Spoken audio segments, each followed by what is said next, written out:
आज मैथ का 5वां क्लास है। कृपया इसे सब्सक्राइब कर दीजिएगा, सेंड कीजिएगा, लाइक कीजिएगा ताकि आपका मोबाइल पर बार बार आता रहे। तो देखिए, इस क्लास में मैं पॉलिनोमियल के बारे में चर्चा कर रहा हूँ। पॉलिनोमियल मीन्स बहुपद। देखिए, पॉलिनोमियल बहुपद M5 लिख दिए हैं, 5वां क्लास। तो सबसे पहले जो है से इसको डिफाइन करेंगे कि व्हाट इज पॉलिनोमियल। पॉलिनोमियल जो है से है क्या, बहुपद है क्या। ऐसा नहीं बोल दीजिएगा। कुछ लड़का से पूछते हैं कि बहुपद क्या है, तो बोल देता है कि बहुत से पद को बहुपद कहते हैं। ऐसा नहीं है। देखिए, बहुपद किसको कहते हैं इसको सबसे पहले समझना है। तो बहुपद को किस तरह से डिफाइन किया गया है, an algebraic equation containing variable to the power whole number is called polynomial. An algebraic expression या इक्वेशन कहिए, an algebraic expression containing variable to the power whole number is called polynomial. बीजगणित, algebraic का मतलब बीजगणित, बीजगणित का वैसा व्यंजक जिसमें चर मान यानी वेरिएबल पर पावर क्या हो, होल नंबर हो। होल नंबर यानी पूर्ण संख्या हो। होल नंबर किसको कहते हैं, तो 0, 1, 2, 3 इस तरह से जो है सो होल नंबर है। 4, 5 ऐसा नहीं है कि 2/3 होल नंबर, तो नहीं है।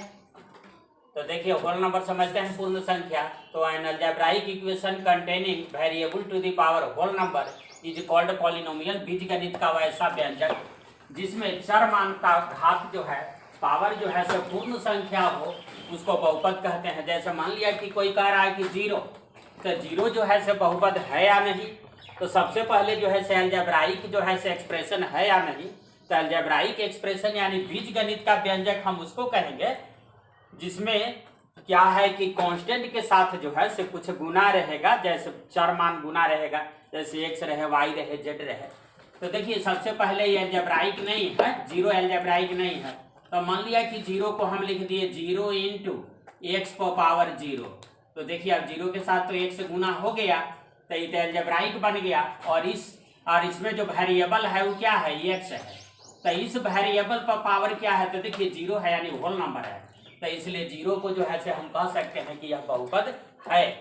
मान लिया कि कोई कह दिया कि 4, तो 4 कह दिया कि बहुपद है या नहीं। तो सबसे पहले अलजेब्राइक एक्सप्रेशन है या नहीं। तो अलजेब्राइक बनाने के लिए कांस्टेंट के साथ किसको गुना करना पड़ता है, तो कोई वेरिएबल को, यानी x, y, z इस तरह से कुछ गुना कीजिए।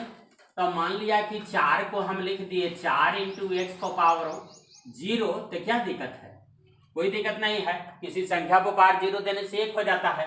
तो 4 × 1 तो 4 ही रह जाएगा। आई 4 जो है से अलजेब्राइक एक्सप्रेशन भी बन गया। तो इसका मतलब कि 4 जो है से बहुपद है। अब मान लिया कि कोई कह रहा है कि 4x² + 7 यह जो है से पॉलिनोमियल यानी बहुपद है या नहीं। तो देखिए, तो 4 × x पर पावर 2 है। तो पावर सिर्फ देखिएगा जो वेरिएबल पर पावर रहेगा। तो ठीक है, ये तो होल नंबर है, ठीक है। अब +7 तो कहिएगा कि 7 तो कुछ नहीं है। तो 7 को ऐसे नहीं लिख सकते हैं, 7 × x पर पावर 0। तो मान लिया कि 0 ही पावर दे दिए, तो 0 पावर दे दिए, तो इधी अलजेब्राइक बन गया। यह भी आपको जो है से बीजगणितीय बन गया।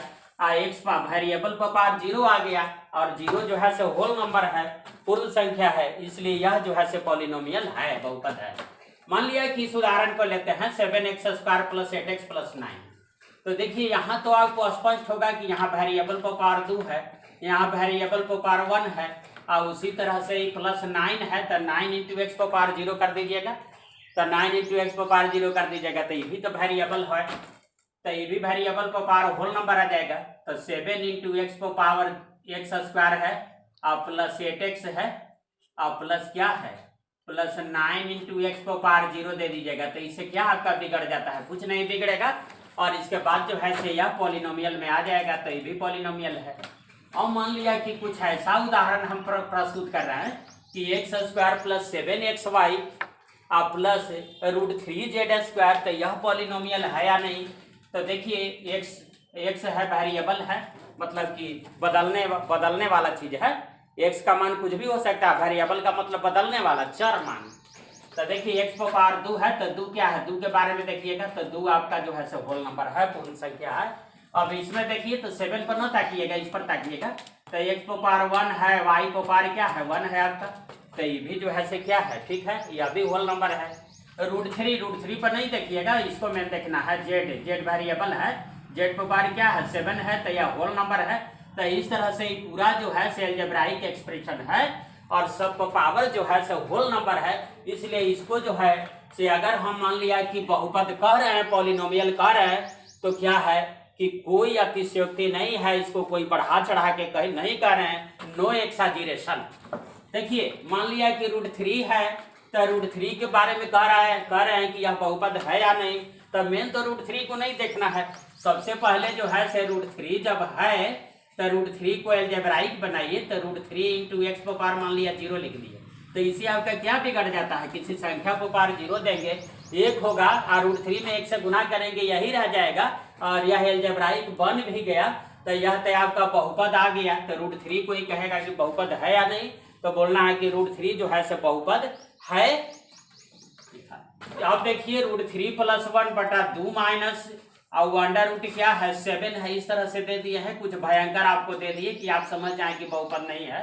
लेकिन देखिए मान लिया कि इसको किसी ने जो है से अगर ऐसे लिख दिया कि √3 + 1/2 माइनस √7, तो इसको तो मेन हमको नहीं ना देखना है, × x पावर इसको लिख दे, × x पावर अगर 0 लिख दे तो क्या बिगड़ जाता है, तो इसका मतलब कि बहुपद है कि नहीं है, इसको तो नहीं देखना है, हमको जो है उसे वेरिएबल पावर को सिर्फ देखना है।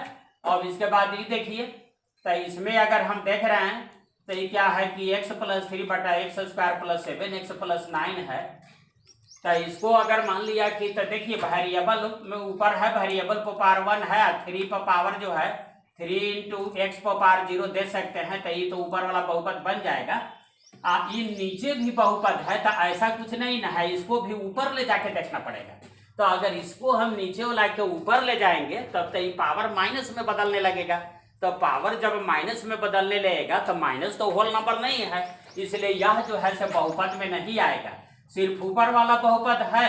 अगर ऊपर वाला को हम चर्चा करें कि ऊपर वाला कोई कहे कि बहुपद है या नहीं, तो उसमें जो है से कोई जो है दिक्कत नहीं है, वह जो है से बहुपद है आपका।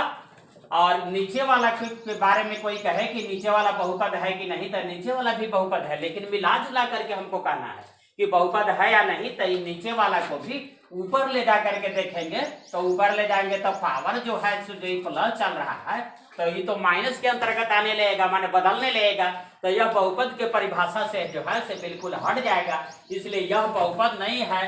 तो यह जो है से देखिए इसको हम काट दिए कि बहुपद नहीं है, लेकिन ये सब बहुपद था। अब आइए रेशनल एक्सप्रेशन, परिमेय व्यंजक। परिमेय व्यंजक का मतलब है it is ratio of 2 polynomials, यह 2 बहुपदों का अनुपात होता है। रेशनल एक्सप्रेशन क्या है, इट इज नथिंग, माने यह कुछ नहीं है, it is ratio of 2 polynomials, यह 2 बहुपदों का अनुपात है, यानी कि न्यूमरेटर यानी अंश एंड डिनोमिनेटर, और हर दोनों जो है से पॉलिनोमियल होना चाहिए, बहुपद होना चाहिए, जो अलग अलग करके देखेंगे कि मेरा न्यूमरेटर जो है यानी अंश जो है से वह पॉलिनोमियल है या नहीं। आप फिर इसके बाद देखेंगे कि मेरा हर जो है डिनोमिनेटर जो है से वह मेरा बहुपद है कि नहीं। अगर दोनों अलग अलग बहुपद है तो उसको हम कहेंगे कि रेशनल एक्सप्रेशन है, यानी परिमेय व्यंजक है। जैसे मान लिया कि उदाहरण हम ले रहे हैं कि x पावर 0 यह परिमेय व्यंजक है या नहीं, तो मान लिया कि इसको हम लिख दिए कि 0 × x power 0 by x power 0, ऐसे अगर लिख दिए तो किसी संख्या को पावर 0 देंगे 1 आ जाएगा, ये भी 1 आ जाएगा, तो 1/1 से कोई मतलब नहीं है, तो 0 0 के बराबर रह गया। और ऊपर वाला मेरा जो है से क्या है, ऊपर वाला जो है से इसमें तो देखना है अंश को अलग देखिए, बहुपद बटा बहुपद लिख दिया है, यानी ऊपर वाला बहुपद होना चाहिए या नीचे वाला भी बहुपद होना चाहिए, दोनों अलग अलग निकाल करके देखेंगे उसको। तो देखिए 0 × x पावर 0 तो यह बहुपद है, और नीचे वाला फिर देखने लगी तो x पावर 0 तो यह भी बहुपद है। यहाँ इसलिए नहीं हो रहा था कि यहाँ सिर्फ बहुपद था, परिमेय व्यंजक नहीं था, तो बहुपद के लिए जो है से एक बार हमको देखना था, ऐसा नहीं कि ऊपर वाला के अलग देखेंगे या नीचे वाला के अलग देखेंगे, दोनों को एक बार देखना है। तो ये नीचे वाला अगर पर हम ले जाते हैं तो यह जो है से पावर माइनस वगैरह का रूप धारण करने लगेगा, जो बहुपद की परिभाषा से बिल्कुल हट जाएगा। अब देखिए मान लिया कि 4x + 7 के बारे में कहें तो ऐसा तो है, इसके बारे में अगर हम बहुपद कहते कि बहुपद है कि नहीं, तो इसका तो ये यस कहते कि यस बहुपद है। लेकिन इसमें जो है परिमेय व्यंजक के लिए देखना है कि ऊपर और नीचे में देखना है। तो इसको मान लिया कि हमने ऐसे लिख दिया कि 4x + 7x पर पावर 0। अब बाई x पर पावर 0 लिख दी तो क्या दिक्कत है? किसी संख्या पर पावर 0 देंगे 1 आ जाएगा, 7 में 1 से गुना करेंगे 7 रह जाएगा। x पर पावर 0 1 आ जाएगा, 1 से अगर डिवाइड कर दिए तो कोई अंतर नहीं आएगा। तो अब ऊपर वाला को देखिए तो देखिए बहुपद है, और नीचे वाला को देखिए बहुपद चाहिए तो नीचे वाला भी बहुपद है। तो अगर ऊपर वाला बहुपद है नीचे वाला बहुपद, यानी न्यूमरेटर एंड डिनोमिनेटर दोनों सेपरेटली जो है से अलग अलग अगर पॉलिनोमियल से है, अगर बहुपद है तो उसको हम रेशनल एक्सप्रेशन कह सकते हैं। अब मान लिया इसके बारे में आइए तो देखिए ऊपर वाला क्या है, ये बहुपद है। नीचे वाला आइए एक्स वाई सब वेरिएबल है, तो देखिए ये सब जो है से क्या है, इस पर पावर होल नंबर है, ये भी वाई स्क्वायर है होल नंबर है, जेड स्क्वायर है तो ये तो होल नंबर है। तो ऊपर वाला बहुपद है, अलग करके ऊपर वाला को देखेंगे, फिर नीचे वाला को अलग से सोचिए, बाहर वहां से निकाल के सोचिए, तो ये भी बहुपद है। तो बहुपद बता बहुपद, तो ठीक है, परिमेय व्यंजक है आपका, रेशनल एक्सप्रेशन है। तो देखिए इस तरह से आ गया। अब जो है से क्वेश्चन जो है से अब ऐसा पूछा गया है, देखिए इसको टिक लगा दिया है कि बहुपद का घात यानी पावर और ऑर्डर, यानी ऑर्डर और पावर ऑफ पॉलिनोमियल किसको कहते हैं। तो यह कुछ नहीं है, इसके बारे में जो है से ज्यादा आपको जो है से ऐसा नहीं सोचना है कि माने कोई भारी चीज है। बहुपद का घात या बहुपद का पावर यानी ऑर्डर ऑफ पॉलिनोमियल, यानी मैक्सिमम पावर जो बहुपद है उसका जो मैक्सिमम पावर है, यानी चर मान का पावर, वेरिएबल पर जो मैक्सिमम पावर है उसी को उस बहुपद का घात या कोटि यानी ऑर्डर या उस बहुपद का घात कहा जाता है। जैसे कुछ हम उदाहरण ले रहे हैं, मान लिया कि 4 का घात क्या होगा, तो 4 तो बहुपद है, 4 को तो 4 बहुपद अगर है तो 4 को देखिए 4 को हम क्या लिख सकते हैं, तो 4 × x पर पावर 0। तो 4 × x पर पावर 0 अगर लिखेंगे तो वेरिएबल पर मैक्सिमम पावर क्या है 0, तो 4 का घात क्या हो गया 0 हो गया, या कहेगा कि 4 की कोटि क्या है तो 0। अब 0 का घात बताइए, तो 0 को सबसे पहले बहुपद बनाइए, तो 0 × x पर पावर 0 लिख देंगे, तो इसका भी घात क्या आ जाएगा, पावर को देखिएगा तो यही 0 हो गया। अब मान लिया कि से x³ + 7x + 8 का घात पूछ रहा है, तो सबसे पहले यह देखिएगा कि यह बहुपद है कि नहीं। तो देखिए तो बहुपद है ही है, इससे x पर पावर 3 है, 7 × x पर पावर 1 है और 8 है, तो 8 को तो हम कह देंगे कि 8 × x पर पावर 0।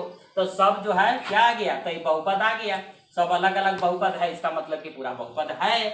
तो अब जो है से मैक्सिमम पावर इसमें क्या है, तो देखिए x पर पावर 3, तो इसका घात 3 आ जाएगा। इस पर आइए तो देखिए x पर पावर 2 है, x पर पावर क्या है, यहाँ पर y पर पावर 1 है, y भी तो वेरिएबल है ना, y भी चर मान है, तो 2 आए तो 3 हो गया, ये पावर आई हो गया 2 × z², यहाँ 2 पावर है, यहाँ 8 है, तो 8 को हम लिखेंगे 8 × x पर पावर 0, तो 2 आए तो 3 हो गया, तो 3 हो गया, तो इस बहुपद का घात क्या आ गया, तो इस बहुपद का घात 3 आपका आ जाएगा। अब देखिए तो ये तो समझ गया घात के बारे में, तो आया हुआ क्वेश्चन है, तो देखिए इसको हम टिक कर दिए। अब देखिए एक पदी बहुपद मोनोनोमियल, तो एक पदी बहुपद से तो आपको स्पष्ट है कि एक पद वाला बहुपद होगा। तो एक पद वाला बहुपद कुछ भी उदाहरण आप ले सकते हैं। मान लिया कि कह रहे हैं कि 4, तो एक ठीक है, एक पदी बहुपद है। मान लिया कि कोई कह रहा है कि 2x, तो एक पदी बहुपद है, एक पद का है। मान लिया कि कोई कह रहा है कि √3/2 जेड, तो यह भी जो है से एक पदी बहुपद है, यानी एक पद का बहुपद है।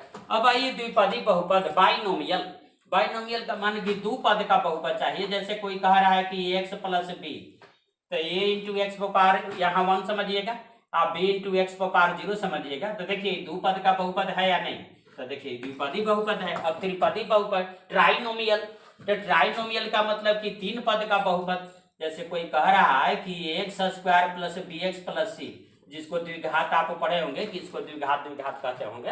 तो देखिए 3 पद का है कि नहीं, देखिए ये भी एक बहुपद है, ये भी एक बहुपद है। आई सी जो है तो कांस्टेंट है, तो c × x पर पावर 0 लिख दीजिएगा, तो ये भी बहुपद है। तो देखिए 3 पद का जो है से बहुपद है, इसलिए इसको ट्राइनोमियल हम कहेंगे, त्रिपदी बहुपद कहेंगे। तो यह भी जो है से आया हुआ क्वेश्चन है, जबकि आसान था, इसलिए ध्यान रखिएगा। अब देखिए बहुपद किसी बहुपद का जो है से गुणात्मक प्रतिलोम यानी कि मल्टीप्लिकेटिव इनवर्स किसको कहते हैं, यह भी जो है से कभी कभी पूछ दिया जाता है। तो बहुपद का, तो किसी भी बहुपद का या किसी संख्या का अगर कोई संख्या ई है और उसका कोई मल्टीप्लिकेटिव इनवर्स यानी कि गुणात्मक प्रतिलोम कह दिया, तो आपको यह सोचना है कि उस संख्या में किस संख्या से हम गुना कर देंगे कि गुना करने के बाद की रिजल्ट उसका जो है से 1 आ जाएगा। तो मान लिया कि ए में 1/a से गुना कीजिएगा तो ए आए कट जाएगा, तो ए आए कट जाएगा तो क्या आ जाएगा, 1 आ जाएगा। तो यही आपको देखना है, मतलब कि रफ में आपको देखना है कि a × 1/a, तो ई आई कट जाएगा तो यह आ जाएगा। तो इसका मतलब कि a का गुणात्मक प्रतिलोम क्या हो जाएगा, 1/a। कोई कह दिया कि 5 का गुणात्मक प्रतिलोम क्या होगा, तो कहिएगा क्या, कहिएगा कि 1/5, चूंकि 5 में 1/5 से गुना कीजिएगा 1 आ जाएगा। अब कोई मान लिया कि कह दिया कि 5/2 का गुणात्मक प्रतिलोम क्या होगा, तो 2/5 हो जाएगा। 5/2 का आ रहा है तो 2/5, क्योंकि 5/2 को 2/5 से गुना कीजिएगा तो उसके बाद जो है से दोनों सब कट जाएगा, इसके बाद 1 आ जाएगा। अब ऐसा पूछ देता है जैसे x + 3/2 x² + 7 का गुणात्मक प्रतिलोम माने मल्टीप्लिकेटिव इनवर्स क्या होगा, तो इसमें किस संख्या से हम गुना करेंगे कि 1 आ जाएगा। तो इसको उलट दीजिए, ये ऊपर वाला नीचे और नीचे वाला ऊपर कर दीजिए, तो देखिए उलट दिए तो अगर इसको जो है इसको इससे गुना कर दें तो 1 आ जाएगा। तो यह गुणात्मक प्रतिलोम हो गया। अब इसका योगात्मक प्रतिलोम, योगात्मक प्रतिलोम का मतलब हो गया एडिटिव इनवर्स। एडिटिव इनवर्स का मतलब होता है कि किसी संख्या में क्या ऐड कर दें, किसी संख्या में हम क्या ऐड कर दें, क्या जोड़ दें कि रिजल्ट जो है से 0 आ जाए। तो मान लिया कि a है तो a का एडिटिव इनवर्स क्या होगा, माने a में हम क्या जोड़ देंगे कि रिजल्ट 0 आ जाएगा। तो a में माइनस से जोड़ दीजिए तो a कट जाएगा तो 0 आ जाएगा। मान लिया कि कोई कह रहा है कि 7, तो 7 का योगात्मक प्रतिलोम यानी एडिटिव इनवर्स क्या होगा, तो -7, क्योंकि दोनों को अगर हम जोड़ दें तो रिजल्ट मेरा 0 बन जाएगा। अब जो है से ऐसा थोड़ा सा जो है से लंबा चौड़ा करके पूछा जाएगा, x + 3/2 x³ + 7 है, इसका कह रहा है कि योगात्मक प्रतिलोम यानी एडिटिव इनवर्स बताइए। तो जस्ट जो है से यहाँ क्या लगा दीजिएगा, माइनस लगा के बोल दीजिए कि माइनस इतना, तब माइनस इतना बोल जो बताइएगा तो ई आई दोनों जोड़िएगा तो 0 आ जाएगा। तो अब देखिए, अब मान लिया कि अब ऐसा जो है से पूछा जाता है कि बहुपद ए, बहुपद अगर ए है तो ए का योगात्मक प्रतिलोम कोई कहेगा तो अभी बताए कि माइनस से होगा। ए का योगात्मक प्रतिलोम माइनस से, यानी ए में क्या जोड़ देंगे कि 0 आ जाएगा, तो माइनस से। अब देखिए गुना का तत्समक अवयव, गुना का तत्समक अवयव आइडेंटिटी एलिमेंट। तो गुना का तत्समक अवयव का मतलब हो गया, ये दोनों को समझिएगा, बहुत छोटा पॉइंट है। गुना का तत्समक अवयव का मतलब हो गया, आइडेंटिटी एलिमेंट का मतलब हो गया कि किसी संख्या में किससे हम गुना करते हैं कि उस पर कोई फर्क नहीं पड़े। तो किसी संख्या में अगर 1 से गुना कर दीजिएगा तो उस पर कोई फर्क नहीं पड़ेगा। तो गुना का तत्समक अवयव क्या होता है, 1 एजा लिख दीजिए, गुना का तत्समक अवयव 1 हो जाएगा। अब जोड़ का तत्समक अवयव आइए, आइडेंटिटी एलिमेंट आइए किसका, जोड़ का, ऐड का। तो इसका मतलब होता है कि किसी संख्या में हम क्या जोड़ दें, जोड़ का, तो किसी जोड़ का तत्समक अवयव, गुना का तत्समक अवयव। तो गुना के बारे में सोचिएगा, गुना का तत्समक अवयव का मतलब किसी संख्या में हम कौन सी से गुना कर दें कि उसके रिजल्ट पर कोई असर नहीं आएगा, तो 1। तो और जोड़ का तत्समक अवयव का मतलब हो गया कि किसी संख्या में हम क्या जोड़ दें कि उसका रिजल्ट जो है पर कोई अंतर नहीं आए। तो किसी संख्या में अगर 0 जोड़ दीजिएगा तो उसके रिजल्ट पर कोई असर नहीं आएगा। तो जोड़ का तत्समक अवयव क्या हो गया, 0 आ गया। इस तरह से सारा चीज को जो है से ध्यान रखिए। और तो अब देखिए, अभी बहुपद के बारे में देख रहे थे, अब आइए द्विघात बहुपद आइए।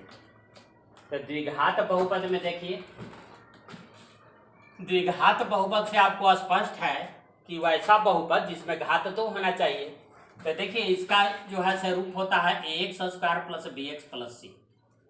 तो देखिए घात का मतलब हम बताए थे, किसी बहुपद का घात या कोटि, ऑर्डर या पावर के बारे में बताए थे कि उस बहुपद का अधिकतम पावर क्या है।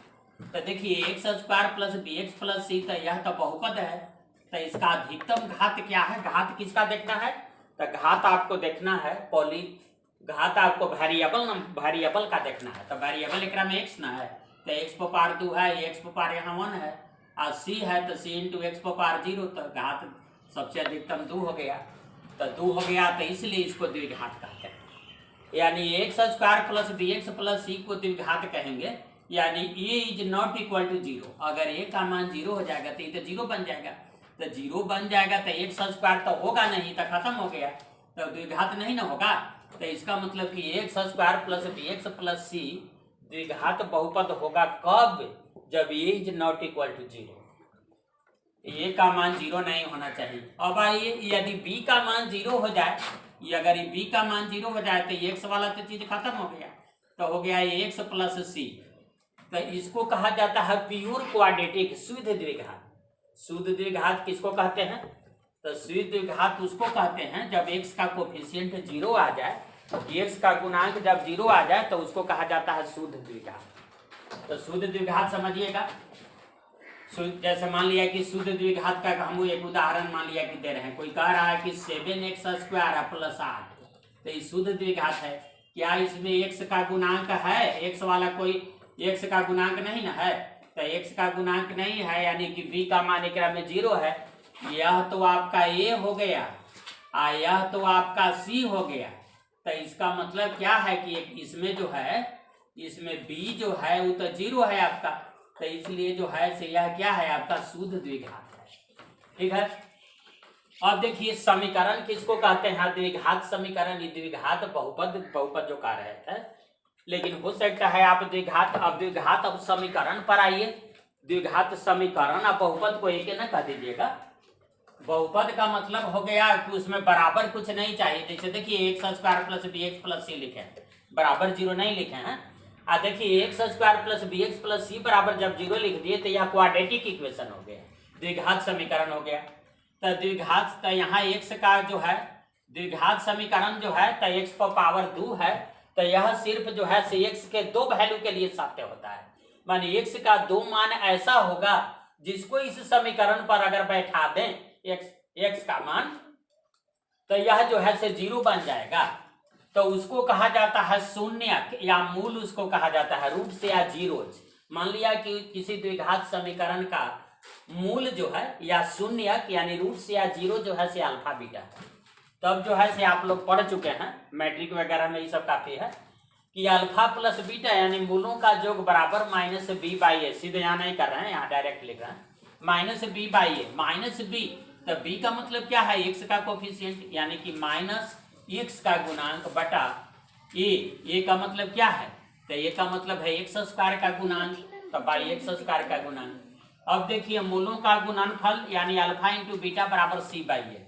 तो सी क्या है? अचर पद है, इसके साथ कोई वेरिएबल गुना नहीं है, तो अचर पद यानी constant term by coefficient of x square यानी एक्स स्क्वायर का गुणांक है आपका।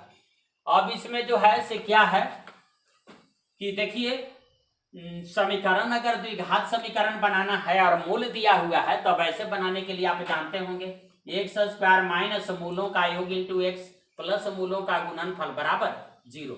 इसमें alpha beta x square minus alpha plus beta into x यानी मूलों का योग इंटू एक्स प्लस मूलों का गुणनफल बराबर 0। तो अगर मूलों का योग और गुणनफल का मान हम बैठा दें तो मेरा द्विघात समीकरण जो है से बन जाएगा अगर अल्फा बीटा यानी दोनों मूल यानी शून्य यानी रूट दिए हुए है। देखिए अब विवेचक किसको कहते हैं? तो बी स्क्वायर माइनस 4ac को विवेचक या विवेक्त कर अंग्रेजी में उसको कहा जाता है डिस्क्रिमिनांट।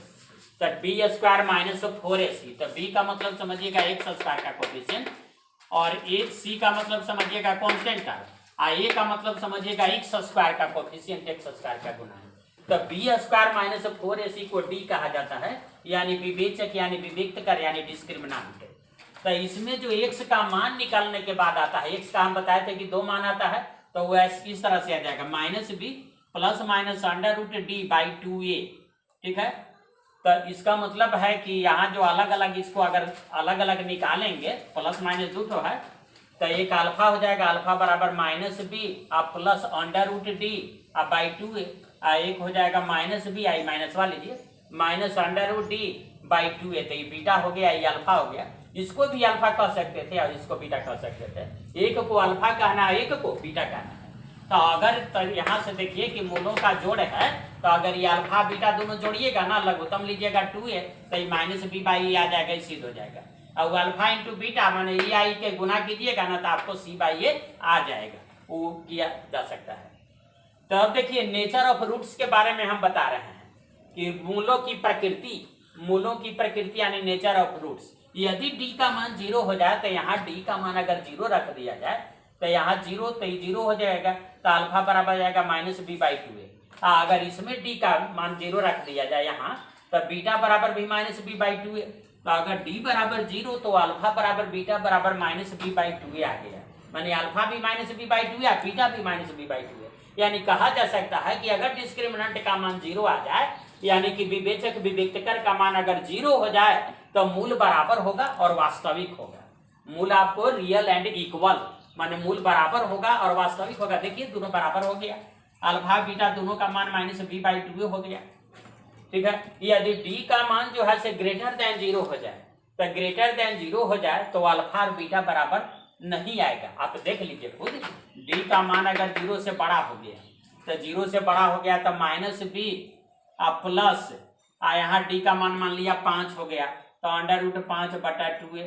अब बीटा बराबर हो जाएगा माइनस बी अब माइनस अंडर रूट 5/2a। तो क्या अल्फा बीटा बराबर हुआ? नहीं। तो अल्फा बराबर not, alpha is not equal to beta अगर डी का मान 0 हो जाएगा। अब यहाँ पर भी जो है तो मूल क्या आ गया? मूल आपका असमान आ गया, मूल आ गया आपको अनइक्वल आ गया, लेकिन रियल आया, रियल एंड क्या आ गया? अनइक्वल आ गया। तो यहाँ पर देखिए, तो यहाँ पर जो है से वास्तविक हुआ, तो वास्तविक में परिमेय संख्या भी हो सकता है और अपरिमेय संख्या भी हो सकता है। परिमेय लिख दिए हैं और अपरिमेय लिख दिए हैं, दोनों लिख दिए हैं, रेशनल और इरेशनल कुछ भी हो सकता है। तो देखिए यहाँ पर जो है से एक स्थिति हम लाए हैं कि अगर डी का मान परफेक्ट स्क्वायर आ जाए, और यहाँ पर तो हम लिखे हैं इसी का ही कंडीशन है, यदि डी का मान 0 से बड़ा आ जाए, तो 0 से बड़ा आ जाए तो मूल्य क्या होगा? असमान होगा और वास्तविक होगा। तो वास्तविक में तो परिमेय अपरिमेय दोनों हो सकता है। तो अगर डी का मान पूर्ण संख्या हो जाए, पूर्ण संख्या का मतलब कि जिसका सीधा सीधा वर्गमूल निकल जाए, जैसे कि 4 है, 9 है, 36 है, सब परफेक्ट स्क्वायर है, पूर्ण वर्ग है, तो जो मूल आएगा वो असमान तो ऐसे करेगा, लेकिन परिमेय संख्या होगा, अपरिमेय संख्या नहीं आएगा, माने ये अपरिमेय नहीं होगा। और यहाँ पर अपरिमेय अगर कोई कहे कि अपरिमेय होगा कि नहीं, तो अपरिमेय इसमें नहीं होगा। अगर डी का मान परफेक्ट स्क्वायर आ जाएगा, जैसे मान लिया कि डी का मान 4 आ गया, तो 4 अगर आ गया तो माइनस बी या प्लस 4 का वर्गमूल 2 आ जाएगा, इसके बाद ये आ जाएगा माइनस बी या माइनस 4 का वर्गमूल 2 आ जाएगा। तो यहाँ पर -2 यहाँ पर +2 आ रहा है, तो असमान तो क्लियर है कि आ रहा है, लेकिन परिमेय संख्या होगा, रूट तो भाग जाएगा ना। अगर डी का मान 5 आ जाएगा तो क्या रूटवा भाग रहा है? नहीं, तो रूटवा नहीं भाग रहा है, तो मूल असमान तो ठीक है होगा, लेकिन क्या होगा? परिमेय या अपरिमेय होगा, तो अपरिमेय आ जाएगा। अगर डी का मान जो है से परफेक्ट स्क्वायर नहीं होगा, अगर डी का मान पूर्ण वर्ग नहीं होगा, तो मूल्य क्या होगा? तो मूल आपका असमान आएगा, लेकिन अपरिमेय आएगा। अगर डी का मान जो है से 0 से बड़ा है लेकिन परफेक्ट स्क्वायर है, तो मूल असमान तथा परिमेय संख्या होगा, रेशनल नंबर होगा। यदि D is less than 0, D का मान लेस देन 0 आ गया, तो डी का मान लेस देन 0 कहने का मतलब है कि डी नेगेटिव आ गया। तो यहाँ पर डी का मान अगर नेगेटिव बैठाइएगा, जैसे -4 बैठाइएगा, मान लिया -4 आ गया, तो -4 आ गया, तो माइनस का तो वर्गमूल निकलता नहीं है, तो इसका मतलब है, तो वही लिख दिया है कि डी लेस देन 0, तो अल्फा बीटा जो है से काल्पनिक होगा, इमेजिनरी होगा, इमेजिनरी रूट्स होगा, और क्या होगा? अवास्तविक होगा, अवास्तविक होगा, आपको क्या आ जाएगा? काल्पनिक आ जाएगा। फिर देखिए एक चीज और क्या बता रहे हैं हम कि अल्फा, अगर अल्फा बराबर a plus under root b है, अगर किसी द्विघात समीकरण का एक मूल्य क्या है कि alpha a plus under root b है, a plus under root b है, तो इसका दूसरा मूल्य a minus under root b होगा। यानी कहने का मतलब है कि इरेशनल रूट इस तरह से होता है, irrational roots of quadratic equation always occur in pair, irrational roots of quadratic equation always occur in pair, वो हमेशा जो है से पेयर के रूप में अकर करता है। मानी एक अगर a प्लस, अगर एक a plus under root b है, तो दूसरे का a minus under root b होगा, ऐसा समझिए। कि किसी द्विघात समीकरण है उसका एक एक मूल दे ले, मान लिया कि एक मूल दे दिया आपको 2 + √3, हाँ दूसरा मूल नहीं दिए हुए है, आपको कह दिया कि द्विघात समीकरण बनाइए, तो दूसरा मूल आप जो है आंख मूंद के लिख दीजिए कि 2 - √3, ठीक है। अगर मान लिया कि किसी द्विघात समीकरण का एक मूल है 5 + √7, तो दूसरा का मूल होगा 5 - √7, इस तरह से हो जाएगा। उसी तरह से ये जो है से आपका जो है से अगर एक मूल जो है से a + IB है, तो दूसरा का मूल जो है बीटा बराबर हो जाएगा a - IB। आई का मतलब क्या है, आई का मतलब है देखिए -1 का वर्गमूल है, स्क्वायर रूट है, यानी i² बराबर -1 है। ये कॉम्प्लेक्स नंबर इसको कहा जाता है, जो आप 11-12 में पढ़िएगा ऐसे।